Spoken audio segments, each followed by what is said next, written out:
మా సంస్థ రెండు ముఖ్యమైన సూత్రాలను బలంగా ప్రచారం చేస్తుంది.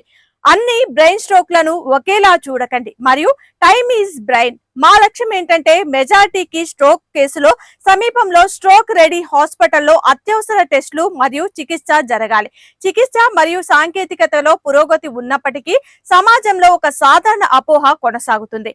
బ్రెయిన్ స్ట్రోక్ అనేది శాశ్వత నష్టాన్ని కలిగిస్తుంది. అయినప్పటికీ ఒక సాధారణ సిటీ స్కాన్ ద్వారా హిమరాజిక్ మరియు ఇస్కెమిన్ స్ట్రోక్లను స్పష్టంగా వేరు చేయవచ్చు. ఈ వేరు చేయటం ద్వారా చాలా కీలకం, ఎందుకంటే ఈ రెండు రకాల స్ట్రోక్లకు చికిత్సా విధానాలు భిన్నంగా ఉన్నాయి. ఇస్కెమిక్ స్ట్రోక్ గా నిర్ధారణ అయిన వెంటనే దాని తీవ్రతను అంచనా వేయటం మరియు థ్రాంబోలిసిస్ బ్లాకేజ్ కరిగించే మందుకి అనుకూలతను నిర్ణయించడం అవసరం.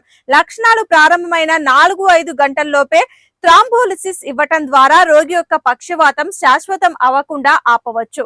రక్తనాళాల్లో బ్లాకేజ్ ని ఆంజియోగ్రామ్ ద్వారా ఒక సూక్ష్మమైన కాథెటర్ తో తొలగించడం అవసరాన్ని సిటీ నెక్ మరియు బ్రెయిన్ యాంజియోగ్రఫీ ఆధారంగా నిర్ణయించాలి. పెద్ద రక్తనాళం ఏదైనా బ్లాక్ అయితే 6 గంటల వరకు కూడా థ్రోయంబెక్టమీ చికిత్స చేయవచ్చునని కొత్త అంతర్జాతీయ గైడెన్స్ చెప్తున్నాయి.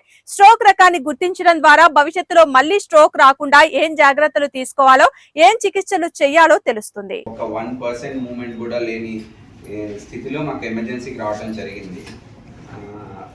పూర్ ఫైనాన్షియల్ బ్యాక్గ్రౌండ్ ఉన్నా కూడా మేము ఏంటంటే ఇటువంటి కేసుల నుంచి మనం ప్రజల్లో అవేర్నెస్ తీసుకురావాలి అని చెప్పేసి ఛాలెంజింగ్గా తీసుకొని ఈ కేసుని మా వివేక్ న్యూరో ఇంటర్వెన్షనిస్ట్ చేయడం జరిగింది.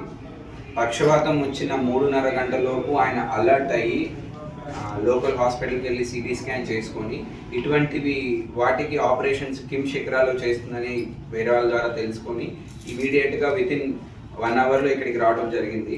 సో వితిన్ 5 అవర్స్లో మనం ఆయన్ని క్యాత్ ల్యాబ్కి తీసుకెళ్ళడం జరిగింది. బ్రెయిన్లో కుడివైపు ఇంటర్నల్ కెరటిడ్ ఆర్టరీ అంటారు, అది పూర్తిగా మూసుకుపోయింది. అది ఆపరేషన్ ద్వారా ఆ క్లాట్ని తీయడంతో నెక్స్ట్ రోజు నుంచి ఆయన ఇంప్రూవ్మెంట్ స్టార్ట్ అయింది.